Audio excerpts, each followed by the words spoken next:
Welcome to The Good Pod, where today we're talking The Good Wife, Season 6, Episode 1, The Line. I'm one of your hosts, Jason Reed. With me, as always, who I will never tell what's going on underneath what you can see here, Marissa Garza. Marissa, you good?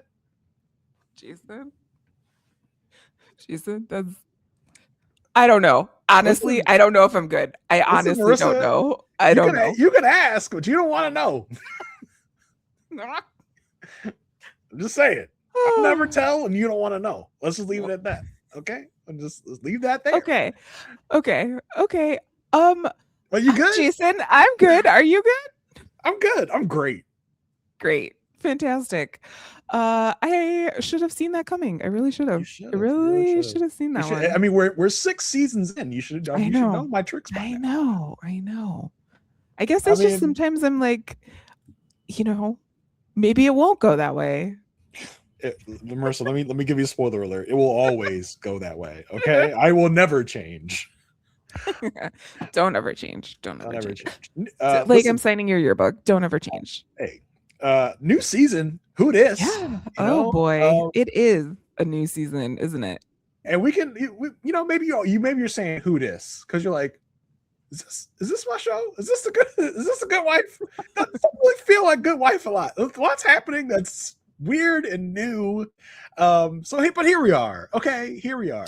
It is such a tonal shift, isn't it? It's like it's a little bit different format. We've got new haircuts. We've got so much to talk about. Yes, for sure. Before we talk about all the stuffs and all the things, we want to remind you of some free and easy ways that you can support this podcast. You can do that by reviewing, rating, and subscribing wherever it is you are watching and are listening. It helps us get to the eyes and ears of more people that would appreciate this content, like you. Was it like PBS? I was like, after every viewers like you. Yeah, provided by contributions from viewers like you, or something like that. We should just record that and play that every time we're done with the show. That'll be our new outro. I just cannot promise any tote bags or trinkets for donations above $25. There you go. We did have a special request from some people to listen. Even if you're not watching the YouTube, just go and subscribe, please. It really helps us in our journey. In our journey to be monetized, it really helps us to get that. There were a few of you that did that, and we're going to put that call out again for more subscribers on the YouTube. It really helps us into getting some coin from this podcast because it's not free to run the podcast. Yes. Yeah. Also, you can if you want to just chat with us about the show, chat with us about anything, and always hit us up at thegoodpodfeedback@gmail.com. Yeah, I said that right? Yeah. thegoodpodfeedback@gmail.com. Also, if you just want to just donate some coin to us, you can also do that by going to buymeacoffee.com/ is it The Good Pod or Good Pod? /GoodPod. /GoodPod. Yes. Speaking of helping us out by doing things like reviewing, rating, subscribing, we did get a new Apple review. Nice. On ye old Apple Podcasts. It is from Gilmore Swifty. Just like Gilmore Girls. Yes, I'm assuming so. Yeah. Okay. Yeah. Titled "Loving This Podcast," it says, greatly appreciate the commentary on the show. As 2000s kid who doesn't know many people currently watching the show, LOL, I am always learning something new from the cases with every rewatch. Love having this compliment those rewatches. Yay! Gilmore Swifty, we appreciate the kind words, and I'm happy that you were here rewatching with us. Yes, we love being part of the journey. Yes. With that out of the way, Marissa, let's get into the show. All right. Well, we pick up right where we left off in season 5, literally right the exact same place. And I this show likes to do that from time to time. We don't get very many time jumps in the plot. We do get time jumps in the hair, but not in the plot. Oh yeah, someone cracked a fresh ink cartridge over Eli's head for this episode. After the scene with him and Alicia, it's just they were cut. All right, Eli, come on, get some new ink cartridge in your hair. It's his hair, Cary's hair. Of course, we have a new season, Alicia wig. We've got a lot going on. New season, new hair, baby. Let's go. But Eli is looking at Alicia asking if she wants to run for state's attorney. And she's like, what? No, never, no. And he's like, what? We need a woman. Here's the thing. We always need women, okay? We always need women, but they never, ever vote for us. So I don't really know what to tell you. Hey, that's true. And it's not as if Eli is like, hey, we need a woman because we need women in office. Like, Peter needs a woman to help him with his political agenda. Yeah. And also, like, we need a woman. Yeah. Like, I don't know. Not to further the movement of women in politics and government, but because to benefit a man's agenda, we need a woman. I need a woman. So and you're the best woman, Alicia. Well, and he's like really trying to convince her, like, and what about like the empty nest syndrome? Okay. I loved this response because she says, I have another child, does not say Grace's name. It's as if they remembered, like, oh yeah, we said empty nest a lot last episode. We should probably correct that. Like, and just make sure that Alicia knows she does have another child in the household. I have another child. Cary calls at this point. Okay, and we have to remember in the last episode they were fighting. Mom and dad were fighting. New mom and dad were fighting. Mainly over like what to do with the firm. Diane had come over and said, like, hey, let me join you. I have $38 million in clients. So bring me over. Cary is calling in his very Cary way of saying, like, we should talk. And again, Cary also new hair. And Alicia's like, what do we have to talk about?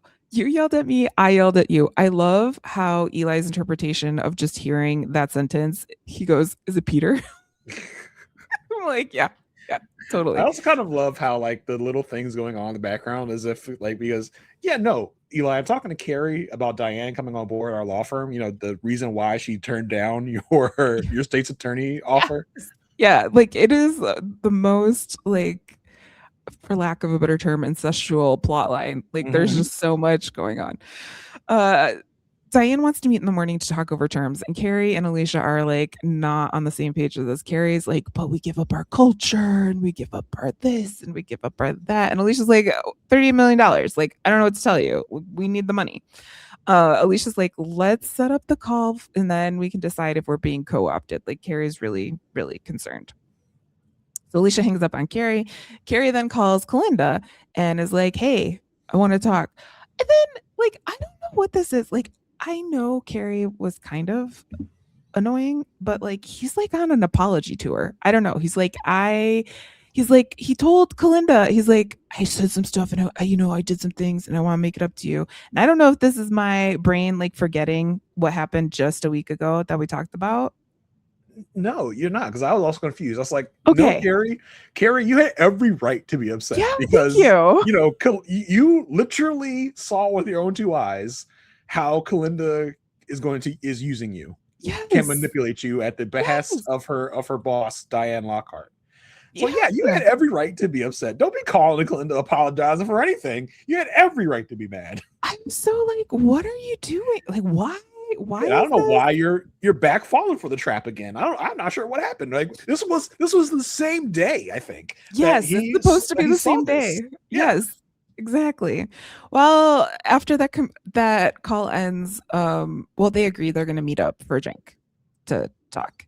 And Cary then, I thought he was getting mugged by the way that this was going, but he was just being greeted by the Chicago Police Department and getting arrested.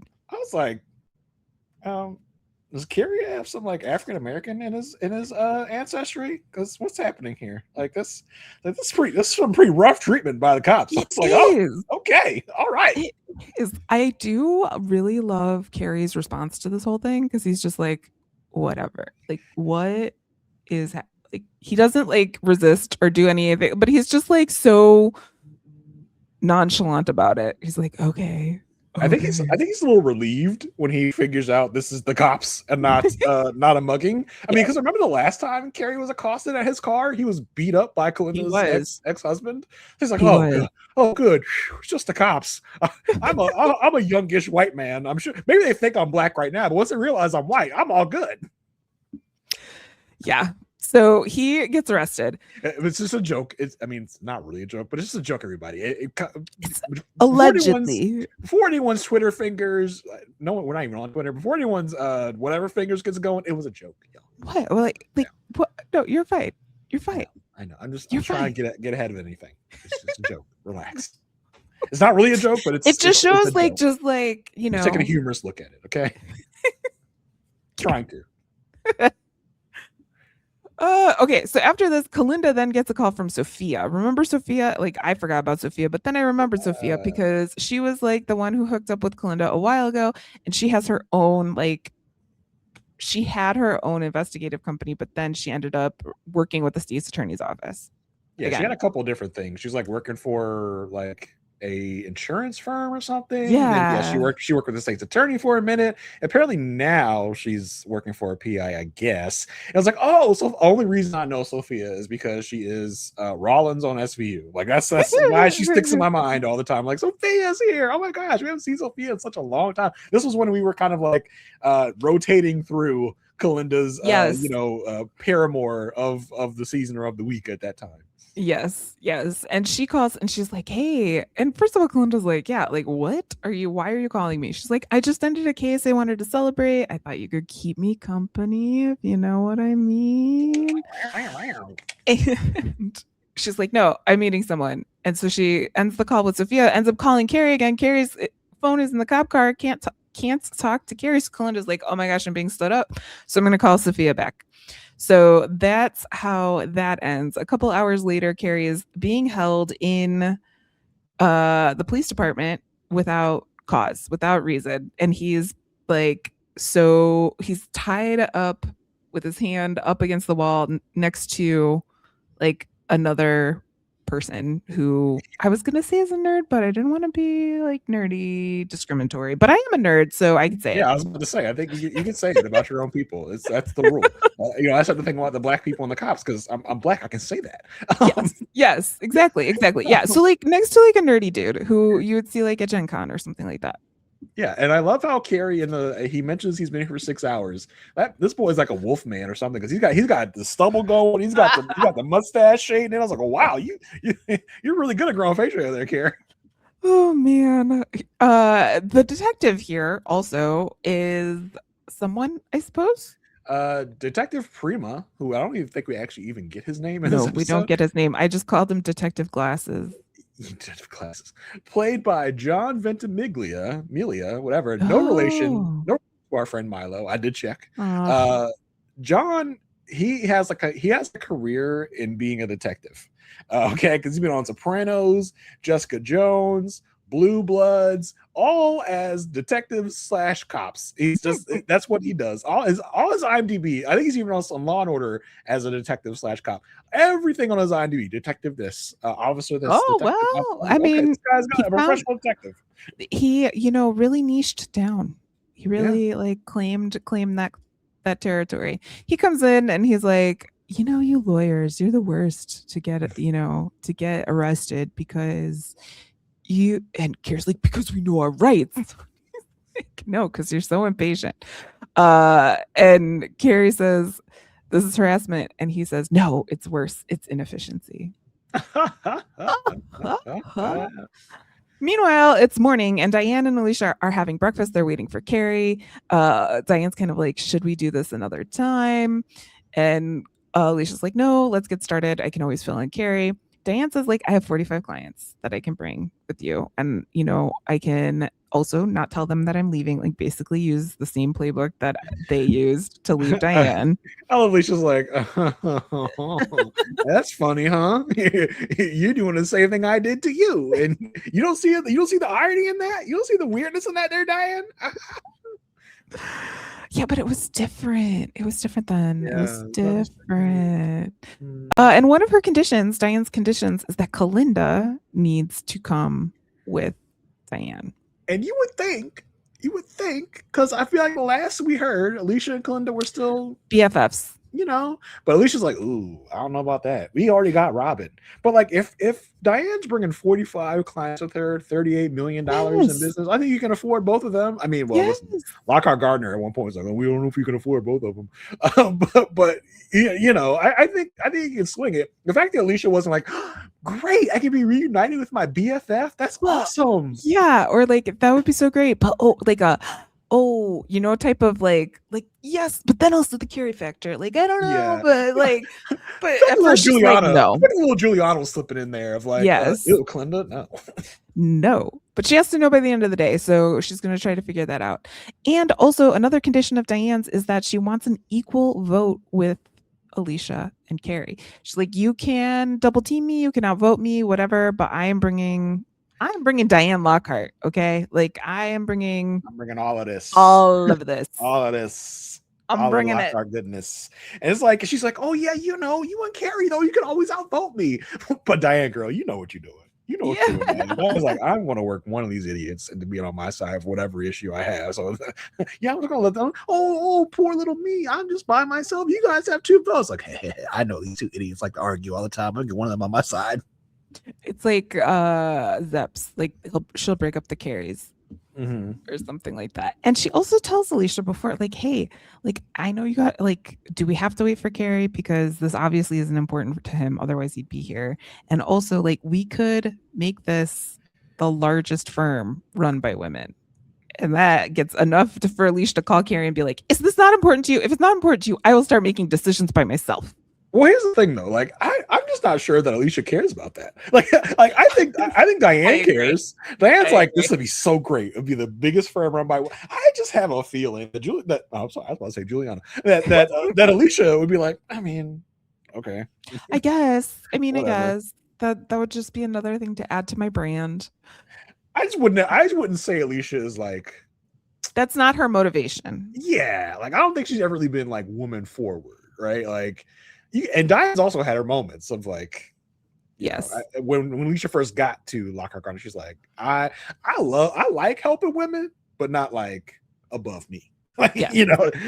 But I think Diane's trying to like use some of her own motivation to like try and motivate Alicia. Alicia's like, okay, like, fine. But like you said, she then goes. I think she's more embarrassed by Cary than anything. Of like, Cary, you are embarrassing me in front of Diane. Get your ass down here now. That's true. Yeah, I could see that. Meanwhile, speaking of Cary, Nerd Dude has woken up Cary to let him know that the charge is drugs. So then we see this entire series of where Cary is getting transported. He gets yelled at by some guy who I think is the sheriff guy. Sheriff Gibson, as he's listed in the IMDb. Lenny Veneto, also a Sopranos vet. Interestingly enough, I don't think he's as big as the other guy, but he was in Sopranos. He was also like the main guy in that show. I don't know if you watched the show Kevin Can Wait. Did you know about this show? I think this would be right up your alley, to be honest. I didn't watch it, but I know what it was about. What is that?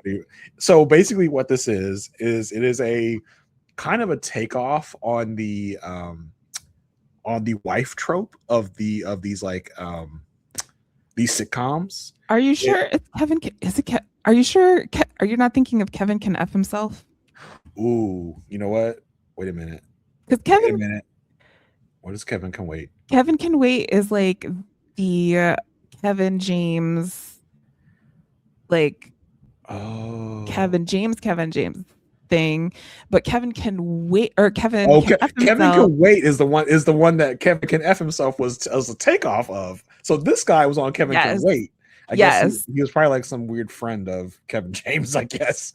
Oh, that's interesting, because I thought Kevin Can Wait was the like spoof of this, and I thought that this guy was the husband in that, but no, it's not. Okay, wow. No, yeah. And the only reason why I really know Kevin Can F Himself, can go F himself or whatever, is because the guy who played Kevin in that show was at high school with me. Oh, I know. Snap. Okay, damn. I know. Look at us making weird connections by accident. He was in band with me. Wow. Yeah, I know. Did you ever hit him up? Be like, yo, what's up? Not when he got like famous, because it's a little weird. Remember me? I was French horn. Remember? Yeah, I was French horn and you were Bear Sex, and we sat like kitty corner from each other. Yeah, you remember that? But okay, so yeah, that I for some reason I thought this guy was the guy you're talking about in that one. Yes, they all look alike, right? Yes, they're all kind of the same kind of. They are white guy. Yes. Type. Because I remember that Kevin Can F Himself thing. Now that you said the name, I was thinking of that whole situation because the woman that was the lead in Kevin Can F Himself was the lead in Kevin Can Wait, but got killed off in season 2, which is part of the motivation for Kevin Can F Himself. That was such a wild story about how that all came to be. I never watched either show, so I was just like, I know of the situation. Kevin, I've only watched Kevin Can F Himself, and also because then I was like, I'm 1 degree away from Annie Murphy. I was like, oh my god, fantastic, great. So fancy, so fancy. Yeah, this was the guy really that was doesn't like kind of. Yeah, this is the guy that's kind of like hassling Cary. Yes, hassling Cary, like, and he continues to do that like throughout the entire episode. Okay, so to bring us back, Cary's getting transported, getting yelled at by some guy. Meanwhile, Alicia's at the office looking around. Cary's not there, notices that Cary's car is still there. And what Cary also notices in jail, some dude who ends up being a Lockhart Gardner client. So he's going to use this person to get information to the outside because he has no phone, no call, no nothing. Which I loved how this played out. So Cary's like, hey, you're a Lockhart Gardner client, right? Do you want to make $100? Cool. And then we see David Lee in like bond court, which you'll never see because David Lee does not deal in such trivial matters. He is so uncomfortable. He is like, I cannot believe I'm here. I represent family law, blah, blah, blah, blah. But he ends up talking to this guy that Cary had found, and also Kalinda is there. And we get the information from him where he tries to identify Cary and has a hard time doing so. Yeah, I think it's so lucky that Kalinda was there with David Lee, because I feel like if Kalinda was not there with David Lee and David Lee hears that Cary Agos is in jail, he's like, oh, whoa, let his ass rot. I'm not gonna tell anybody about this. But luckily for Cary, Kalinda was there. Yes. Yeah. And the guy, I forget the guy's name, like the guy who was in jail, tells them there's just like this lawyer who like works for another firm. His name's Cary Lands. Cary Lands. So then we do get a phone call from Kalinda to Alicia to say like, hey, Cary's in jail. And then Alicia calls Finn and says, hey, Cary's in jail. And then next thing we see, Alicia's thanking Finn for finding Cary in jail. And Finn's like, oh, that's so funny thing about that is that I'm against you in this case. It's just like against me in this case. Little old me. Oh, and she's like, and you can tell she's like, oh, Finn, you and me against each other. Oh, yeah, she's got like she's putting on the vibes. She's putting out the vibes for sure. This will be fun, right? Oh, okay. Yes. Yeah, so Alicia goes to talk to Cary and she's like, drugs. All I know is drugs. And he's like, the last time I did drugs was 4 years ago and it was the mushrooms. And I was like, I remember that too, Cary. I remember that too. Call back. And there's no way I believe that, by the way. Yeah. Sure, Cary. Sure. And Alicia's like, don't worry about it. Don't worry about it. Like I've got $500 to pay bail. You're going to get out. You're not a flight risk. Your attorney, blah, blah, blah, blah. The charge is read as a super X felony. And so that changes the game a little bit because apparently Cary's being charged with transporting 900 grams of heroin. And apparently in the state of Illinois, bail is set at the street value of the controlled substance. So we have a bail being set at $1.3 million. Yikes. To be paid at 100%. The situation here is that Cary was somewhere on May 25th seen transporting heroin. And Cary thinks that he has his get out of jail free card being an ASA. That's denied. But he has to find $1.3 million, like whole dollars, like not like the whole bail thing where you only pay 10%, like 100.3. Yeah, and I don't think they're saying that Cary transported drugs. They're saying that he helped in the logistics of transporting. He gave advice. Yes. To help like avoid. He aided. Yes. In conspiracy to transport 1.3 milli in heroin. Yes. So Alicia's like, I'm going to appeal this, and the judge is like, cool, we'll talk to you in 2 weeks. So she's going to gather the partners and see like what's going on. And I love that Cary knows what time it is. He's no, talk to Bishop. Make sure he knows I am not a snitch. Make sure he knows that I am good. I am not going to. I do not want to die in here, Alicia. Tell Bishop I'm good. Tell Bishop I'm a good soldier.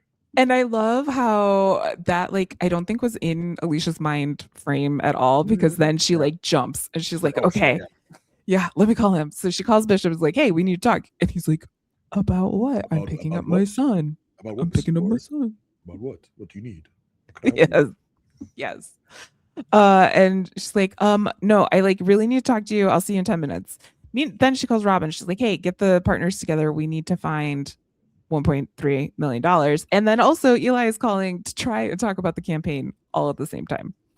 And so we see the end of this scene ends with Eli's office. And I was just so excited to see that Marissa is back. Marissa's back from Israel. Thank the Lord, in more ways than one. But like, she is back. She was fired from the juice bar. Eli, when any time we get scenes with Eli and Marissa, I'm always happy, because Eli is like a little off his game and also like trying to like perform in some way. So he like is just standing there looking out the door, and Marissa's like, what are you doing?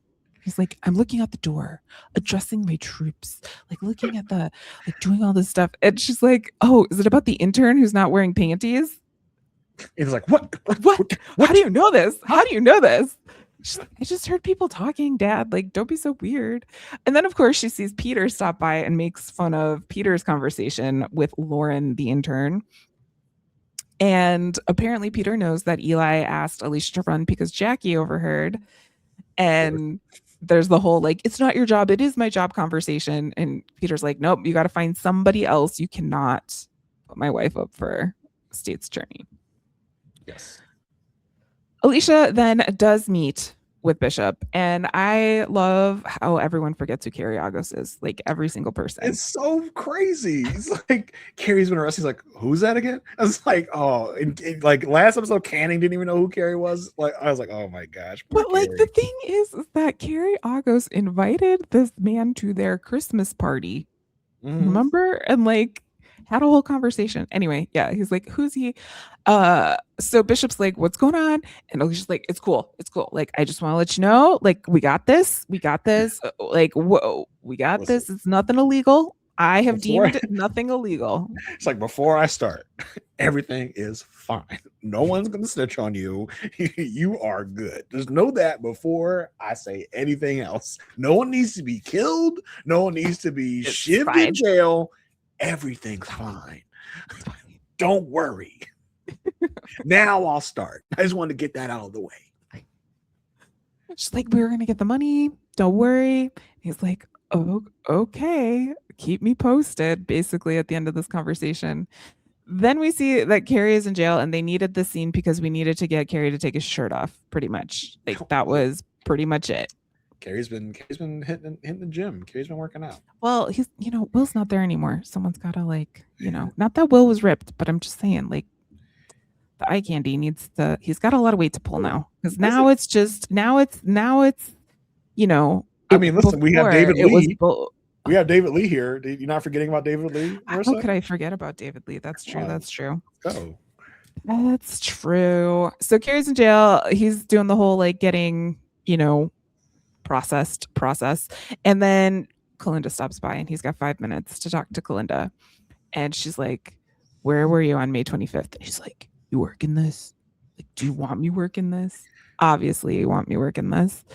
So Cary explains, we thought we were going to lose clients, so I went to meet with Bishop. And he says, I wasn't alone. There were 3 other crew members. One had silver teeth. And Kalinda's like, is there anything you could have said that would have been misconstrued? He's like, no, nothing. Time gets interrupted, and Kalinda says, find a friend. Like, you're in deep trouble here. Find a friend. Back at LG, Diane is telling Lewis Canning that she's retiring. I was like, okay, sure. David is like, no. Like, first Lewis is like, yeah, she's just retiring. And David's like, no, where's she going? Like, nowhere. And come on. And then I love how she's like, I want to spend a life with my husband. And I was like, oh my God, can we please bring Kurt back at some point? When she goes to their new husband, and I was like, that's right. Like, this is probably only like 5 days away. Yeah. I mean, well, no, it's probably been like a month or two. Because I mean, if you think about it, that's true. Diane, last episode, I was like, Lewis, you've been here for 4 weeks and you're already causing trouble. And Lewis came pretty soon after Will was dead. And Will died pretty soon after Diane got married to Kurt. So I think it's been like less than 2 months since they've been married. Wild stuff. And we have only seen, like, we only saw Kurt on the wedding day thing. Yes. We haven't seen Kurt around ever since then. So I was moving slow in this show. Yes. Yeah. She's like, don't tell anyone. I would like a dignified exit. Like, I'm owed that. So like they make her think in some way. I think no one really thinks that this is happening. She knows that they don't believe it. They don't buy it. But Alicia's already talking to clients of Diane's and like trying to say like, she's going to come here, but she can't talk to you yet because of her fiduciary responsibility to Lockhart Gardner. But these clients are very confused. They're like, what's going on? Alicia does pull all the partners together at Cary Agos and is like, hey, we got to make bail. Like somehow, some way. And these lawyer people are just not having it. They're like, no. And they're also like, aren't his parents loaded? Like, why do we have to do this? And this is kind of interesting because like the whole culture of this like group is like, we will pull resources together to help each other out. We will like do all this stuff. We're one unit, like until you have to prove it. You have to put it in action. It's good to say all these things. It's good to say all these words. But then when push comes to shove, it's like, oh, it's just like, oh, baby, I got to make my rent. I don't know about that. Yeah. Clinda does find Silver Teeth dude to talk to, the little crew member, and he's like, yeah, I'll testify. He's like, sure, yeah, I'll say that Cary didn't say anything. Yeah, totally. Also, I'll tell you who else was in the kitchen. Well, I mean, he's like, this is going to help Bishop, right? Like, right, exactly. Because this guy wants to move up. He's like, hey, if it helps Bishop, whatever you want, I'll snitch on whoever. I'll tell whoever if it can get me higher up in the ranks. Because I mean, I feel like Clinton's kind of convinced him that she's kind of like working for Bishop. And he's like, oh, yes, I'll do whatever you need, baby. And she also says like, this helps Cary, and helping Cary helps Bishop basically at this point. And Bishop is right there. He's like, excuse me. And basically Clem's like, look, you got someone on your team collaborating with the police. And Bishop is very clear. He's like, I don't care. I will figure that out on my own. I do not want you to pursue this line of investigation. And he says it in that way that Lamont has of like, yeah, listen, if you don't do what I say, I'm going to effing kill you. Yeah. But I'm going to say it in a very nice, calm manner. Stay away from my people or you die. Okay? Yeah, pretty much. Yeah. And so Clinda's like, okay, well, that's done. I mean, not much scares Clinda, but you can tell Clinda's like, okay. Like, it's like, I'm still going to do it, but I'm now a little scared. Now I have to like really cover my tracks and be creative. Yeah. Back with Eli, a poll comes back basically saying that Alicia could rule the world. She would win by, it's always 8 points. Did you notice that? Because he's like, Peter won by 8 points. Remember? He's like, Peter won by 8 points. Alicia's also going to win by 8 points. But in this situation, we're in a conference room. We are being given the poll numbers by a Marilyn wannabe lookalike person. And then we've got Nora, and we've also got Marissa, and we've got Eli. They're going over these numbers. And Lauren, the intern, stops by. Mm-hmm. And Eli's like, Nora has a question for you. And Nora's like, no, I don't.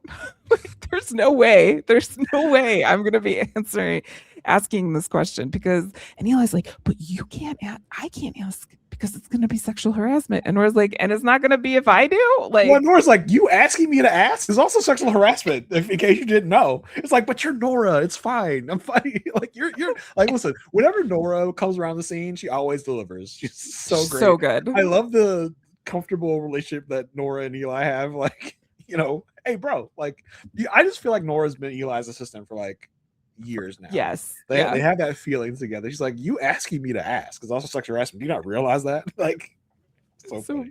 And Marissa's like, okay, I'm going to take this into my own hands. Let me go ask Lauren if she's wearing Marissas. panties. Those Marissas, these Marissas are so rambunctious. Yeah, that's me. That's me for sure.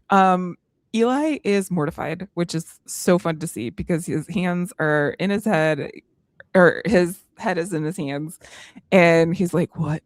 And Marissa's like, hey, look, are you wearing panties? Because people are saying you're not wearing panties. And this woman, Lauren, I could not believe this. It was like so vulgar. She like flashes the downstairs to Marissa. Yeah. That also is sexual harassment. Yeah, I think Lauren has realized her power now. And she's like, I can't be stopped. I can do whatever. I can do whatever I want. I can go downtown and shoot a bunch of people. No one would ever do anything to me. She's like, I can go flash everyone in this office and I'll be fine. And I was like, does Peter have like a Daphne from Scooby-Doo fetish? Because this woman has like the Daphne like cosplay on. And I'm like, she's got like red hair and then she's got a blue dress with a yellow belt. Well, the dress is purple. Oh, well, are you also colorblind as well as can't see inside your head? Okay. First of all, I can't remember things in my head like that. You can't picture it in your head. I'm sorry. I should. That too. Like I can't picture it. So I just picked the color that was closest. Well, that's why I said she has a Daphne from Scooby-Doo cosplay going. It's like a purple dress with like a weird little belt. I was like, that's what Daphne wears. It's like, did her and Peter have some pillow talk about how much he loves the old cartoon Scooby-Doo or something? Yeah, but it's also like, I just could not believe that one was on CBS. And two, just like happened. Yeah. I was like, what? This isn't your grandmother's good wife anymore, Marissa. What? Yeah, I know. They're really changing it. I would have loved for Jackie to walk by. I would have loved for that to happen. Okay, so Alicia's on the phone with Cary's dad, aka Lex Luthor from Lois and Clark, aka the lobbyist who should have money. And he's like, I can only go as high as $8,000 out of $1.3 million. And then Robin, first of all, how much do these people get paid? Because Robin is just like, I have $15,000 lying around and I can borrow $10,000 from my parents. I mean, listen, I think these people get paid a pretty penny, which to me is just like, I mean, between probably everyone involved here is probably like 30 to 40-ish people. Yeah, like they could do it this together. We can't do this. I think you could probably do it. And I'm also like, I mean, Alicia, like, you're the governor's wife. Like, I know you don't want to. I know it's a whole thing, but come on. But it's not Will. It would make it a lot, you know what I mean? Like, it's a lot easier for her to call Peter and say, hey, Cary's in jail, as opposed to calling Peter and saying, hey, Will's in jail. Oh, yeah. Like, you know what I mean? I'd be scared to call Peter if it was Will. I wouldn't even want Peter to know that Will was in jail, because then he get Will thrown into solitary confinement. But this is like, Alicia, come on. Just make the call. At the very least. No, but she does make a call to take out a second mortgage on her condo. Yeah, but it's like, Peter, babe. Yeah, like exactly. turn on the babe. Like, hey, sweet babe. I know. Oh, but they're not together. I know. Like all that crazy stuff I said. You know what? This would get Peter, by the way. He's like, I was just on my time. My time. Don't know. Do not even say that. You know how we get, Peter. Don't I didn't mean none of that. And by the way, my boy Cary, he in jail. Can you do something? Can you help me out a little bit? And Peter would do it. And if it meant Peter would not, if Eli heard that, Eli would be like, hell no. Alicia would be like, don't tell Eli, babe, because Eli would be like, hell no, we ain't stepping a foot near that. We are not doing nothing with that. But if Peter got promise us some Alicia Poon, he'd be like, what you need? What you need? I got you. He's out of jail in 10 minutes. Go pick his ass up at jail. He's out of there in 10 minutes. If Peter was promising Alicia nookie nook, he'd be like, yep, let's get him out of jail. You are not wrong. You are not wrong. But I think, yeah, Alicia's so hesitant to do any of that. Also, I also feel like you're Alicia Florrick. Peter Florrick's your governor husband. I think you could scrounge up $1 million. Yeah, I think in some way, shape, or form, this could happen because, Anyway, we're in bond court, and Alicia thinks that she's there to reconsider the bail amount because that is what she had put in the request for 2 weeks ago. But Finn is there, and he has other plans.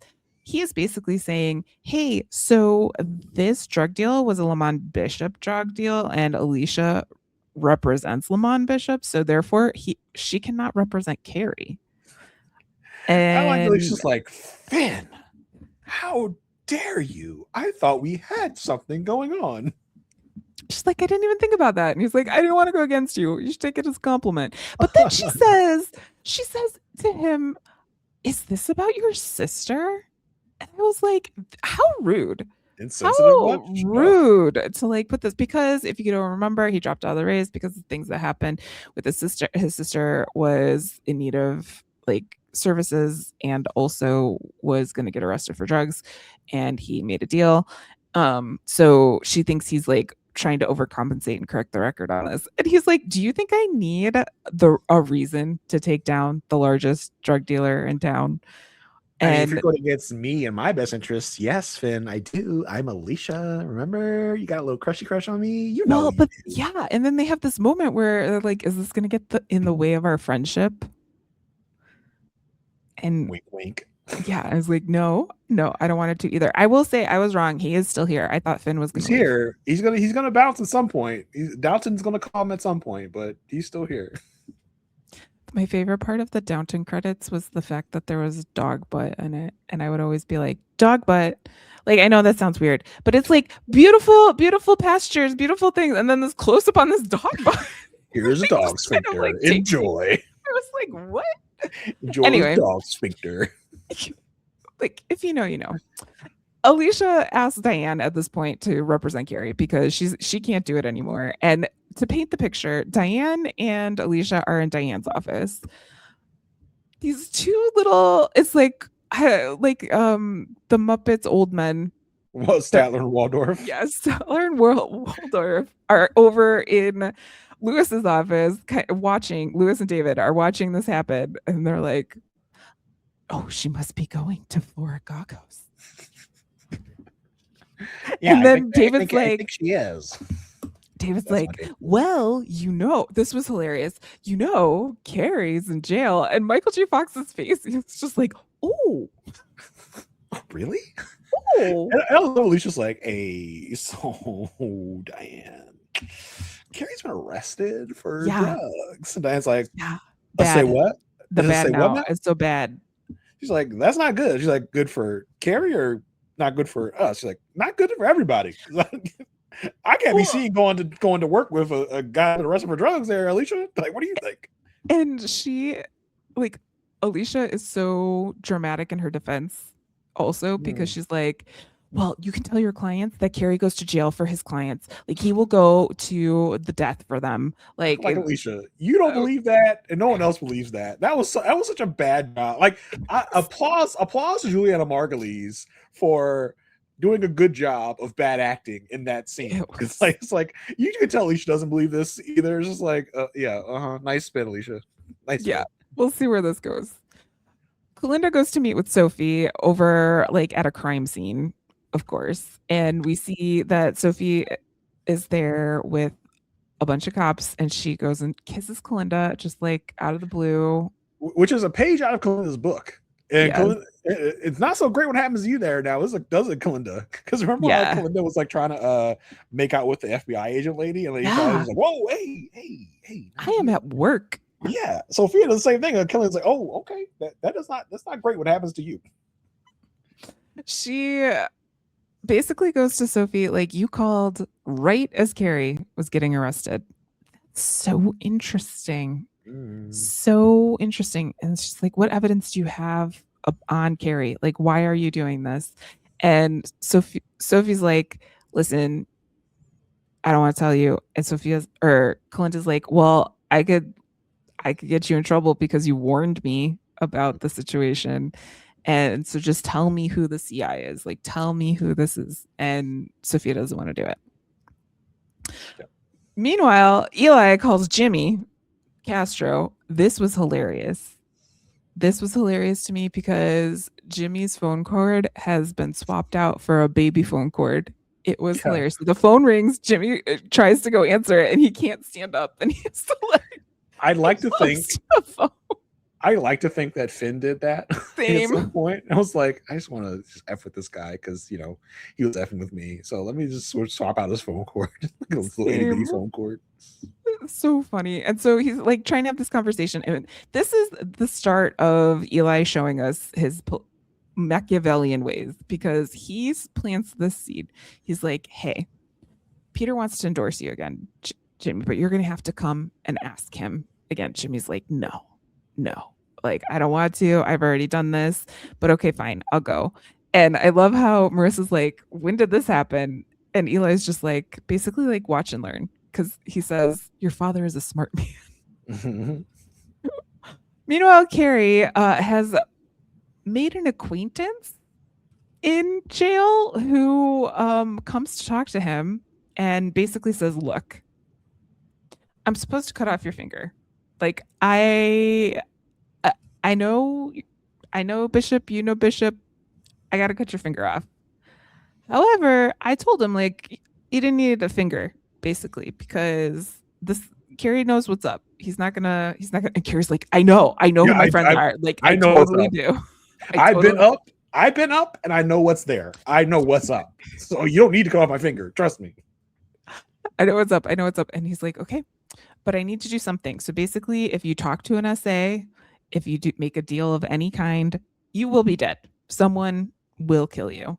But what's going to happen next is you're going to yell guard. And if anybody asks, you hurt your hand on, like, you fell down and hurt your hand on the bars. And he takes the shiv and cuts across Cary's palm. And Cary's feeling it. Yeah, it's a lot of blood. I was like, ooh, yeah, that's a lot of blood. It was at this moment, I'm like, what show am I watching? What show is this? Yeah, exactly. Yeah. You got transported into Oz. Is that what I'm watching now? It's a little bit like that. Alicia and Diane visit Cary. He's like, yeah, I fell down and hit my hand on the bars. And Diane's like, are you being intimidated? We can get you transferred. Cary's like, no. And Alicia lies to Cary here about talking to his dad because she doesn't. She's like, poor Cary. I don't want to break his heart even more. He's like, call my daddy. He'll help. It's like, yeah, well, no, actually, he's not gonna. He's not. But then Diane is like, I'll see what I can come up with. I just feel like if I were a lawyer, I would need like another fund, like a get my friends out of jail fund, I think.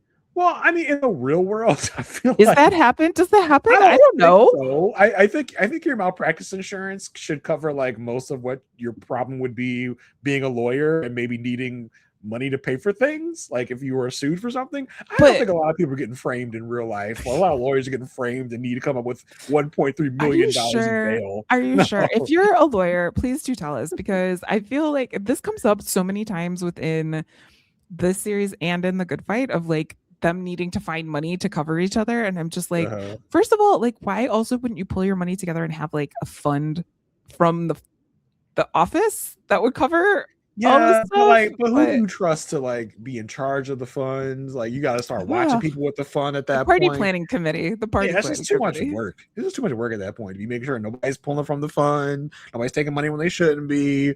That's just too much work. But I just feel like in real life, people don't come up with these like problems where they need like millions of dollars of cash at a given notice. That's true. I guess. I don't know. The only reality I know is television. Yeah. So Peter is having a meeting with Eli about polling. Basically, it comes in that Castro is better than all of the alternatives because they are trying to get someone else. He's going to pull 12 to 14 points higher. And Peter's like, you didn't test any other names? Like, they list off like 3 names. Any other names? And Eli's like, Alicia. And Peter's like, no, I don't want her in politics. And it's like, basically, like, you put her in politics, you're basically ruining everything good about her brand at this point. Then Eli and Peter have this conversation about Lauren, and Eli's like, Lauren doesn't wear any panties. You hired her. I can't fire. You won't let me fire her. I have no control over people I can't fire. He's like, the one you will let me fire, the one you, and then he stops. It's like, the one you, yeah, no. So, I mean, is this kind of confirmation that Peter is banging Lauren? Yes, because I think also with the second thing is like, Eli goes to Peter and is like, hey, I also did polling on if you were involved in another scandal.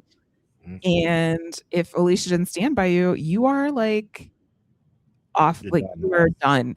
And Eli very rightly says, like, look, I am trying to keep Alicia connected to you. I am trying to keep her on board with you. And then he drops this to Peter. He's like, also that Castro guy, he's pleading for another chance, even though it was Eli who called Jimmy to say that Peter wants to do the endorsement. So Alicia gets to the office, greeted by Robin. This was hilarious because Robin's like, hey, so there's some clients here, and one of them is Bishop.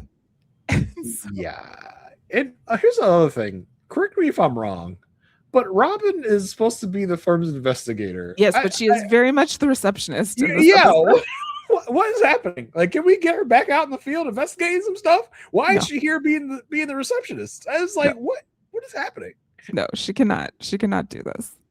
Yeah, so she says, hey Bishop, how can I help you? And Lamont is very clear in the way that he is. Do you want to say it? Do you have the line? Because I can't do the voice. Well, I don't think I have the says, I'm here. I'm here about some business matters that I want to discuss involving my different conglomerates and corporations. But I do think there's someone else here that also needs your assistance. Yeah, like, I'm here to have a general conversation, quote unquote, about my business holdings. He might as well wink. He might as well wink as he was saying these things. Yeah, I was like, why don't I wait here while you deal with the gentleman at your desk? And the gentleman at her desk is none other than Mr. Roja. We have seen him before. He must be under some sort of threat by Bishop, because this man is like, hey, yeah, you know me. I run laundromats at gyms, and we met before. And also, here's $1.5 million. And Robin's like, I only need 1.3. And Robin, shut up, Robin. Shut your face, Robin. Jesus. I know. He's like, oh, okay, let me take some money out. 1.3. You're gonna need like a cashier's check. And then he's like, okay, bye. And like, this guy's like, I guess, lead henchman or whatever, like second in command. Yeah, but Bishop. He was like, there was like, I don't know, he was really nervous, I think. Well, I mean, Bishop's right there. Bishop's watching. Yes. You want to make sure that if the murderer's boss is watching, you're doing your best. That's true. And then before he leaves, Bishop's like, I was here to discuss my business holdings. I just wanted to make sure that everyone knows I had nothing to do with Mr. Roja. I had nothing to do with that money.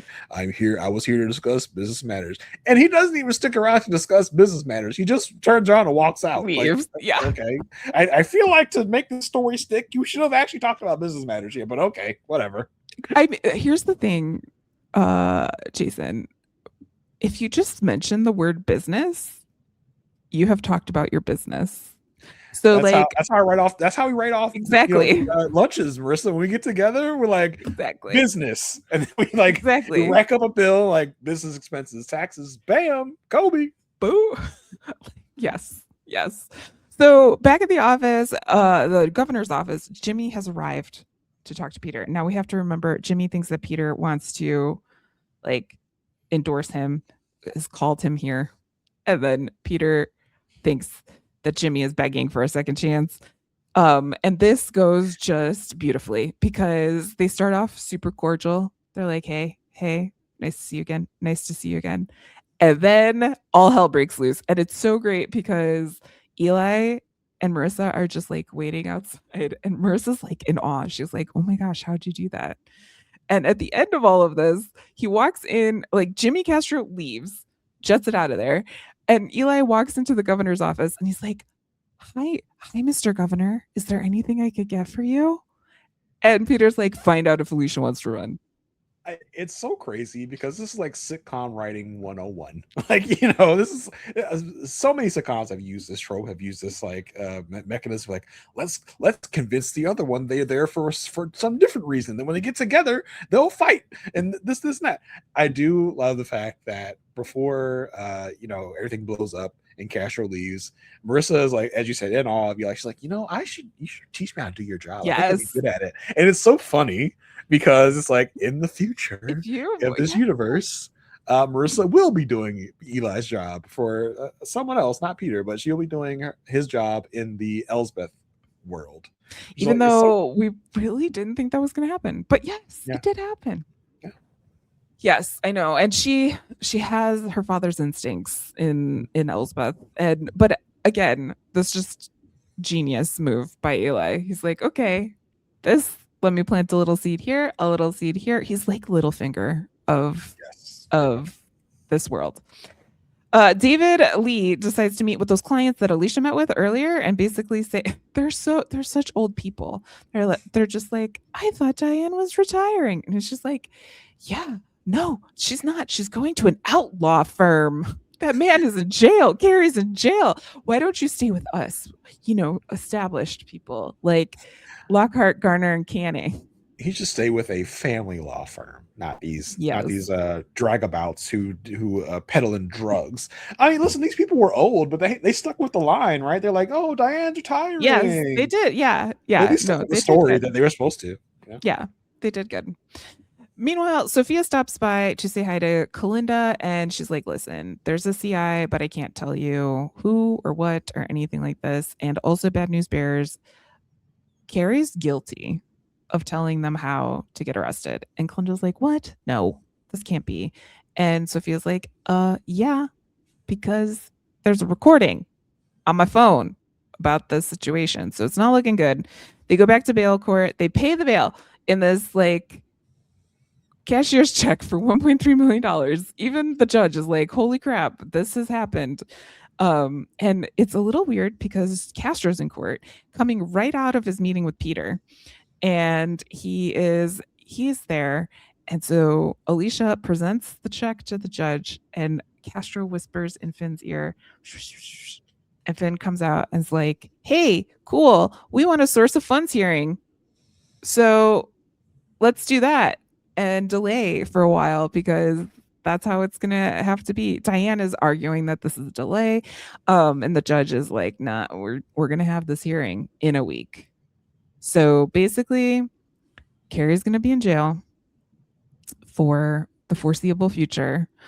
We do see the scene where he is walking from court back to jail, and Kalinda and Sophie are there just walking through, and Cary tries to say hello, but then gets pushed into the wall by the cop dude. It was rather bizarre because, first of all, why are they there at that time? Yeah, I was like, what about there's a tape on my phone that I have in my hand required them to go to jail? Yeah, and be looking at some file folder, walking along, and then did Kalinda not hear Cary? Is she mad because now she thinks Cary is guilty of this and refusing to talk to him? She can't believe that. She can't believe that. I'm like, this was such a weird moment. I don't know what this was supposed to be, but it didn't really make a lot of sense. This is like, okay, whatever. Yeah. So this is like, we don't get very many cliffhanger-y episodes in this world. And I mean, we do, but usually voicemails. Yes. Usually it's not necessarily something this high stakes. I just thought like the format of this, as you could tell, as we were talking through it, was a lot of back and forth. It was like little thing here, little thing here, little thing here. It was a little bit more fast paced, but at the same time, when I was watching it, I was like, where are we in time? Like I couldn't really track if we were in the middle of the episode, end of the episode type of thing. So it's just a little bit different. I don't even know if I call this a cliffhanger. Well, it's like I don't know. Well, it's kind of like hey, this story is going to keep going. Like but it's like a big one, right? Like the case of the week didn't get wrapped up, I guess is what I'm looking for. And here's the thing: as this all was going down, I was like, oh yeah, Cary gets arrested. This goes on for a bit. Like this is not going to be solved next episode either. I don't think. If I recall correctly, this actually goes like a little bit. And we were talking a little bit in the pre-show of like, is this when the show like kind of jumps the shark a little bit? Like this is a wild story turn for this thing to take. It also, Alicia running for state's attorney is like wild and weird, as we assume she's going to be at some point this season. It's like what is happening with this with my show? It's hard to find my footing in this new format because like there is a rhythm to the episode. Like we would usually have like a case of the week or something like that. There would be some sort of closure on at least one thing every week. Sometimes it was the case, something like that. But this is definitely like a potpourri of plot lines. They just kind of put together into an episode that apparently is going to shape the rest of the season. Yeah, you know what's also interesting, and we kind of talked about this a few weeks ago. Of like, when would this happen? This was the first episode with no Will mentions. Like, good call. Will's death isn't mentioned. Will himself is never mentioned. So we just kind of like clean slate this thing of like we're now. It's like a mini reboot. We're now firmly in the post Will era of the show where we're not going to be bringing him up all the time. We're not going to be talking about how his death motivates us. We're not going to be talking about any of this stuff. It's just we're moving on. Will's no longer here. We're going to keep going and we're going to make some wild story swings. Yeah, and even though in the time of our characters it's been 3 days, like it hasn't not been, it's been a couple weeks, but it's been like a little over a month. But it's like, not saying that I needed to see more closure on the Will stuff, but I mean, I'm glad it's not going to keep hanging over us all the time. But it's an interesting note to be like, all right, start of season 6, boom, this is a new show. Will free. We're will free. But yeah, that's the episode. This kind of goes into a whole thing with Cary that's going to kind of, I wanted Cary to get more to do, right? But I really love Cary in the courtroom. I love watching Cary. He has his own style. I really liked seeing all of the different lawyers in court and able to like argue and fight their way according to their own style. Like they all have their own style. And I think we're being robbed of Cary because he's played both sides. He knows the ins and outs of prosecution and of defense. And so he's kind of fun to watch in court. Yeah. So it's not like being in court. Yeah, he's going to be preoccupied for a bit. So we'll see where all that goes. Marissa, you want to tell the good folks where they can find you and what you're up to online nowadays?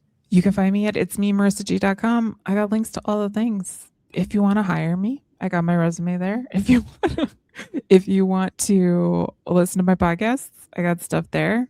But yeah, that's where everything's at. The usual stuff at the usual place. Nice. Jason, what's up with you? Talking a bunch of mess. Y'all know me. I'll be talking mess. Primarily talking about the mess that is Married at First Sight season 20. And boy, howdy, it's a mess. Marissa's even watching the season, aren't you, Marissa? I am. You love it, don't you, Marissa? You love the show. I do. Loving it.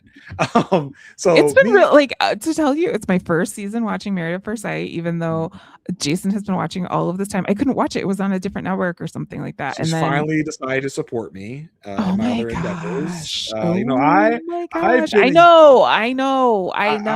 You know, I've been a USS Sisterhood fan since day one, and I listened to all the podcasts. Yet I have several seasons of a show I podcast about. And Marissa's never but I like make this podcast for you. I mean, sure. Like not like I make it. Like I support you in that way is what I'm trying to say. Is like I download it and then I upload it and then I make the edits and I do all that stuff. Oh, yes. No one's disputing that at all. It's just the other ways. I was trying to trade that support for the I mean, it doesn't really work like that, Marissa. Okay. It's not really a 1-for-1, but okay, cool. Are you going to at least listen to my podcast or are you going to watch the show? Yes. Okay. No, yes. Now that I have to get oriented into the world. So yes. I'm glad you're finally able to support me. Oh my God. Other endeavors. I appreciate you for that. You're welcome. This is my 7th season of covering Married at First Sight, and you're finally Did I mention that I could not watch it before? I could not find it. It was not on my world. It was on Peacock last season too. So I mean, I'm just saying. Anyway, let's try and get past that. Wow. Maybe we need to talk to the experts. Maybe we need to talk to the experts, or we need to talk to Paul and Paz, as I've been calling them. Yes. I'll try to get over that. But yeah, you can check me and Asia Welch out at the Perfect Match Podcast. We are on the Rob Has Podcast Network on the Love at First Sight feed. There's a lot of names I know. If you just type in Love at First Sight, you'll find it. It's there. Check us out. We also have a Patreon where we do bonus content for season 20. This just a little extra stuff. We dive into like some social media. We take some listener feedbacks in those Patreon episodes. So if that floats your boat, come on over, check us out. That's me. It's Marissa G. Until next time, stay good.